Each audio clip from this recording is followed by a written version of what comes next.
Hey, it's Juck. Today, Devin Brown plants his flag. I wasn't going to go today, but I'm going because I'm fired up. Let's get it. And I don't think he's going to throw the ball as much as he thinks he's going to throw the ball now that Chip Kelly's on board. And I'm happy about that. More quarterback. The truth is Ryan Day has made a change philosophically, but it's none of those. You all know who wins. LSU is the drunkest fan base in the country.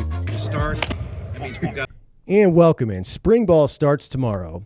The media got some access to some of the players today, and I was just going to kind of roll that in to tomorrow's show when the guys actually had, maybe there was something on field to talk about. But, buddy, I was wrong. I was wrong because Devin Brown happened today.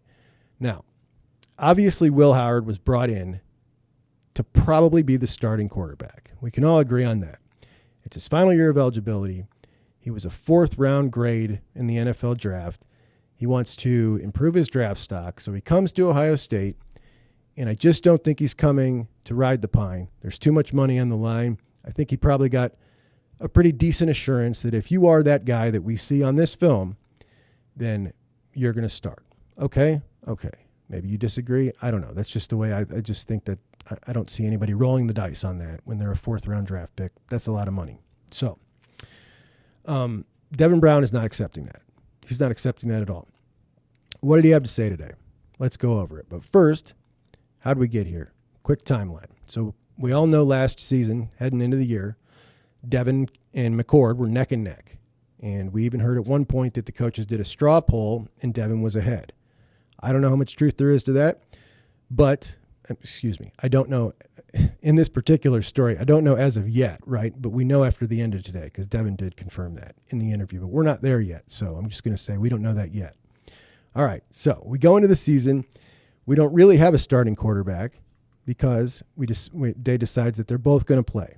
So we're under the impression that we're going to see them both, and I don't know what you were assuming, but I was assuming that meant we were going to see a 50-50 kind of split.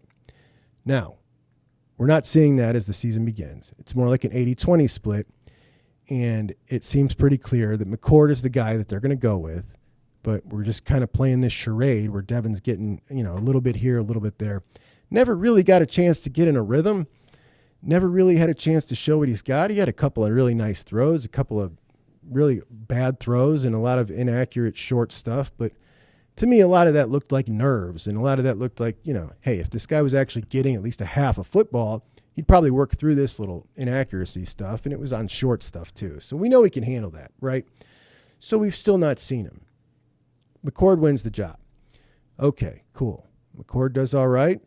Go to Notre Dame, massive game, massive audience. He plays okay. He plays like a young quarterback. He has his moments of good, his moments of bad. But he stepped up when it mattered most, and it looked really promising at that point. By the way, in that big win, the first guy to congratulate McCord as he was running off the field was Devin Brown, which kind of shows his character, which we all know. So as we move along, we start to see a little bit of a run package with Devin. I think it was just a way to keep him involved and help in the short yardage situation, which was awful at the time. And he looked pretty good doing it. He's not special. He's a solid athlete. Not really the type of athlete that we generally see a coaching staff design a quarterback package for to come in and run. But he did good, and it kept him involved and engaged, and not just that, but he looked really fired up to do it. He wanted it. Give me whatever, give me whatever. I want to help. I want to be that guy. And that's just the kind of attitude he has. It's infectious. It's awesome to see. I think everybody noticed it last season, and we all loved it. So that's great. Then he hurts his ankle at Penn State, or against Penn State. Okay, Dev's out. He's healing up, and we get to, I think, Wisconsin. They're warming up pregame, and he tweaks the ankle again. So he's out again. He had previously hurt I think it was his finger in spring camp, so he didn't get to play in the spring game. So now we got a finger, an ankle, and a tweaked ankle. All right, let's skip. Fast forward, regular season over. McCord gets a vision that Syracuse needs him to come resurrect a once mighty Orangeman program. They're no longer the Orangemen, are they? They're just the Orange. They were the Orangemen when I was young, if there's any kids watching. All right, so now it's Devin Brown's show as we head into the Cotton Bowl. And a Cotton Bowl that we thought was going to be a real snooze fest all of a sudden became very interesting. because we all wanted to see what the heck Devin Brown had. And we also were kind of thinking, are we going to get a transfer quarterback? Now, I was in the camp that I wanted them to bring a transfer quarterback in. I thought a multi-year transfer quarterback would be a bad idea because I didn't want to see anybody leave from the quarterback room. But I thought a one-year guy, everybody in the quarterback room would be okay with, and then we would have a starting quarterback ready to roll. Now, apparently, Ryan Day agreed with my theory, and he brought in that one-year guy, and that guy is Will Howard. So, fast forward to today. We have not heard from Devin Brown in this time period until 11 o'clock this morning when we got to hear from Devin. What did Devin have to say? Okay, Devin, on the Cotton Bowl, how'd you feel? I was emotional. I was sick. I couldn't help. For that same injury to happen again on the other leg, it was just a struggle for sure. It didn't take long to heal up. I was able to fully participate all winter. I was preparing for the game. The game plan was clean. I was ready to go. It just sucked. How do you process that you were the guy in the month of December and now the stuff with Will? That's Ohio State. You're always going to have the best players no matter what. I didn't care who was going to be here when I came in. I never cared who was going to be here. I said it from the start. I'm here to compete. On his level of confidence with it, all the confidence in the world. I never doubted myself. I'm always going to think I'm the best quarterback in the room and the best quarterback in the country. So I'm going to attack it like that. What did Coach Day say to you when he was bringing in Will? Something he felt like we needed to do for the team to push the room and to push this offense. Now, Dave Biddle from Bucknuts at this point asks, Devin, are you definitely going to be here this fall, or is it too early to say anything definitively? Devin says, I've seen it. I've said it through and through. I'm a Buckeye, and I'm here to compete no matter what. Tim May then asked, why do you think people have a hard time believing that, Devin? Just, transfer portal, NIL. Honestly, I think people are cowards. I think people have this thought in their own heads that I'm going to leave, and I'm not a quitter. That's never been me. I mean, these people live wherever in their mom's basement saying stuff about me, and they don't know shit. Excuse my language. Devin said that, not me. They don't know anything. They don't know who I am. They don't know what I've been through, and that's who I've always been. All right, so listen. The era that we live in today, thinking that someone's going to transfer if they lose a job, I don't know that anyone thinks of that player as a coward anymore. I mean, in years past, I think most of us would have said that. But in today's day and age, and that's not really the feel that I get anymore when someone transfers. I didn't think that about McCord. I know a lot of people did. But I just kind of look at it as, this is their career. McCord's trying to get to the NFL. If he goes in and, he's a starter and then he loses that starting position and he rides the pine all next year, we're talking a potential massive swing financially should he make it to the NFL and such. I just don't think about it like that anymore. I don't know if you guys still do. I just don't. It's just like, all right, man, this is kind of semi-pro ball at this point when it comes to that, which is why a guy like Devin Brown is so refreshing. And he showed it today in what he just said right there. I mean, that's just awesome to hear. Now, does he stick to that? I don't know. But if we're betting, I'm not feeling good either way. Because, you would think if and I'm not talking, it seems clear to me he's here this season. He's going to attack this season as Will Howard's backup. And if Will gets hurt, it's his team. And I'm going to take that job and I'm going to keep that job. Like, that's the way he's attacking this season. As we move forward into next year, should that battle come down between, I just did a video yesterday on Air versus Sayin. If we're talking Devin, Air, Sayin, and Lincoln, and he loses that battle, does he still feel the same way that he would be a coward for leaving at that point? I certainly wouldn't think so. But anyway, some more Dev.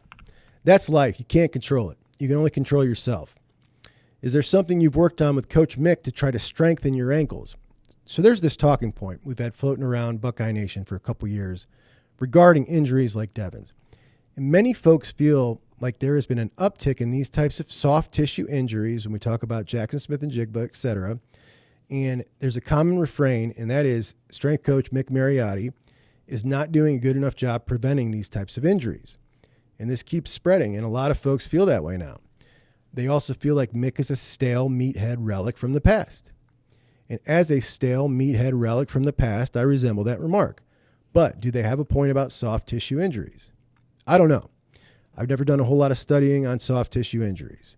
But I do know that there's a whole lot more to the strength and conditioning coach than, and especially in this case, than simply strength and conditioning. Because Coach Mick, throughout the season, when a lot of the other coaches can't have contact with the guys, is essentially like their head coach. And they still rave about him, you know, just like the guys under Urban. Like, they still say the same great things about him. So I'm quite certain Ohio State is investing everything they can into preventing soft tissue injuries. I don't know how much of that you can put on Coach Mick.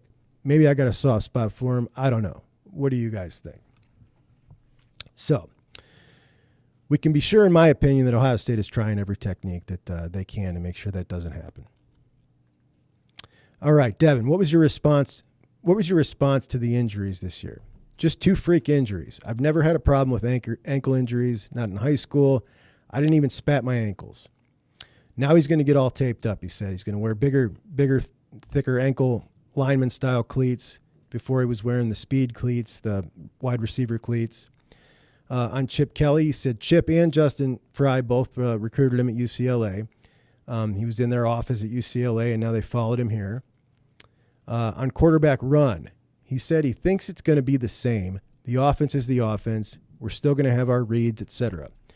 Now, I think that's true. It's still going to be the same, but I think that there's going to be a lot less dissuading the quarterback, whoever that is, from pulling that puppy. I think we're going to see a little more quarterback run. I think they need it. I think they have needed it, and I can't wait for it.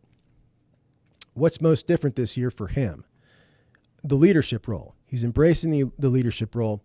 He's being more assertive with it. He was a little unsure coming off C.J. Stroud, how much of it last season he was supposed to kind of put forward. He was feeling it out. Now he feels it, and he's being assertive, and he's being a leader. And I'm sure he's being a great leader because this dude just got it like that. He's just that dude. Regarding the quarterback battle, would you rather know in the spring who the quarterback is? He said it doesn't matter. How did the Cotton Bowl feel knowing that you had their confidence and you were just going to go in and play? He said, I just got to play free. It was no stress. Just got to go out and play and be myself. Awesome to hear. Wish he had more than 2.5 series. Have you and Will talked about this, or is it just going to happen? He said it's just going to happen. Are you still at a place where you haven't been able to show who you are? For sure. I've had a few reps here and there at moments, and I don't really think they determine who I am. And I agree. We've never really seen who he is yet. We still don't know who he is. And I think that's, as frustrated as he is, all right, it's not as frustrating for me, I'm sure. But I think you and I are quite frustrated that we still don't know who Devin Brown is. I cannot definitively say who Devin Brown is, but I was once extremely high on Devin Brown, and I was extremely excited for that Cotton Bowl, and I thought he was going to light it up. I was really rooting for him, and I thought he was going to get it done. And then after that Cotton Bowl, I, like many, started thinking, all right, something's just cursed. It's not just going to happen for this dude. Like, I don't know. He can't stay healthy. It's just not going to happen for him. And I kind of started to move on in my head, particularly when you've got Julian Sain and Aaron Nolan. And I like Lincoln, too. I like Lincoln a lot. By the way, they said that Lincoln's put on 7-8 pounds of muscle, which is awesome. And I saw a picture of him standing next to Marv, and he's every bit as tall as Marv. So Lincoln's a unit. He's an athlete.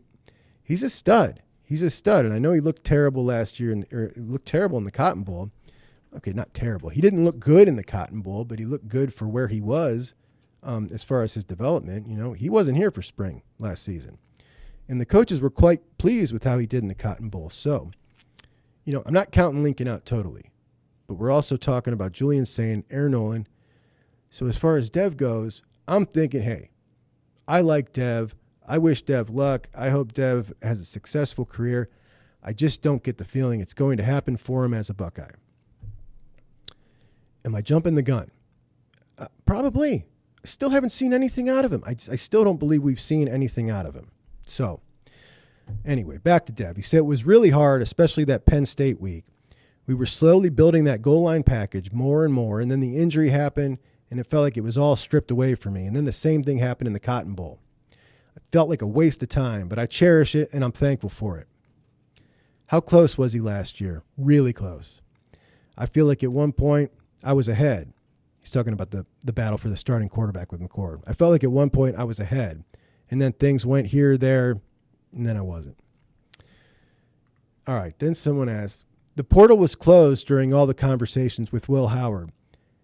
How were you informed during that whole recruitment? So he's insinuating here that they were flirting with Will Howard when you did not have a chance to enter the portal while they were flirting with Will Howard, as if he would have entered the portal had he known. And he said, the coaches informed me. I knew Will was going to visit and that we were probably going to take him all the way back when I was still on break in Arizona. How it's been with them? Well, or how's Will been with them? Will's been great. What does he have to say about Aaron and Julian? He said they've done a really good job. Their attention to detail is great. It's going to be funny to see them here in spring ball when the bullets are flying.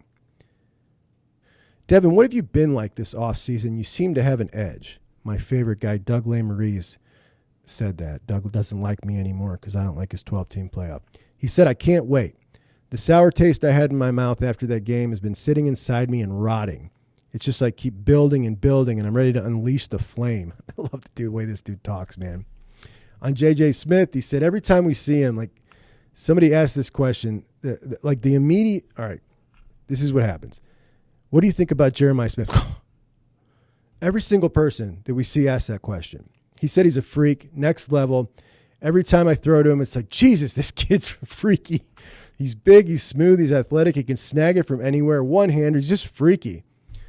How did he process Julian Sand coming in? It's great. Bring on everyone. Ohio State is always going to have the best quarterbacks.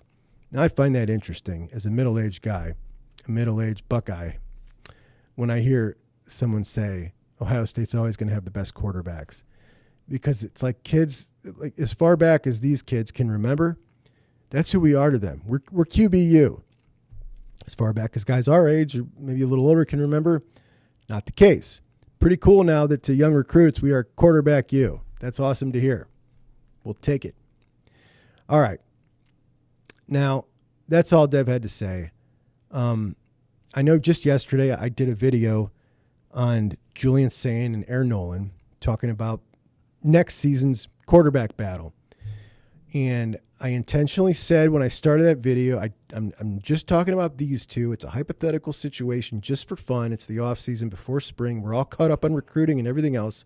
Let's just have a little fun. So we did that. And I feel silly. I should have been talking about Devin in that video too. I should have been talking about Lincoln. Why not? But man, I've officially changed my mind. I'm no longer counting Devin out as I look in the future. I don't want to say I was totally counting him out, but I just had this feeling that next season, the starting quarterback was going to be one of Air or Julian Sand, because I just think they're both that good, particularly Julian Sand. And that's just the gut feeling I had.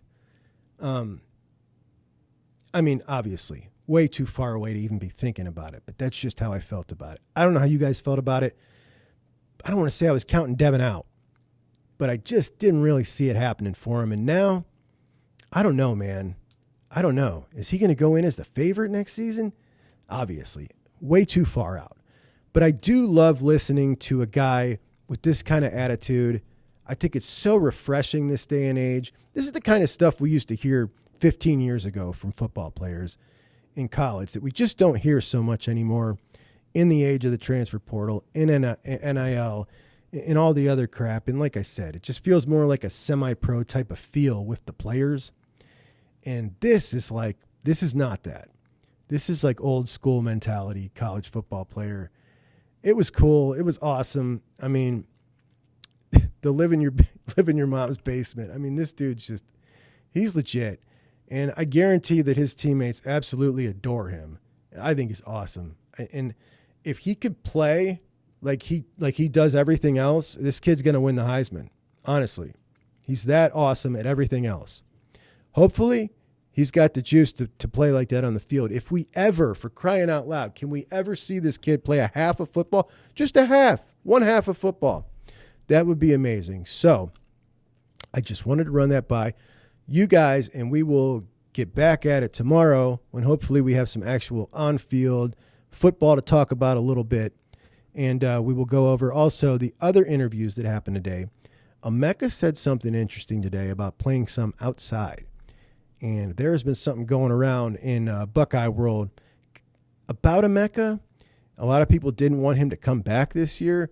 I don't know if you're one of them. We'll talk more about that tomorrow. Until then, Juck on Bucks. Talk to you tomorrow. We'll see you. Bye.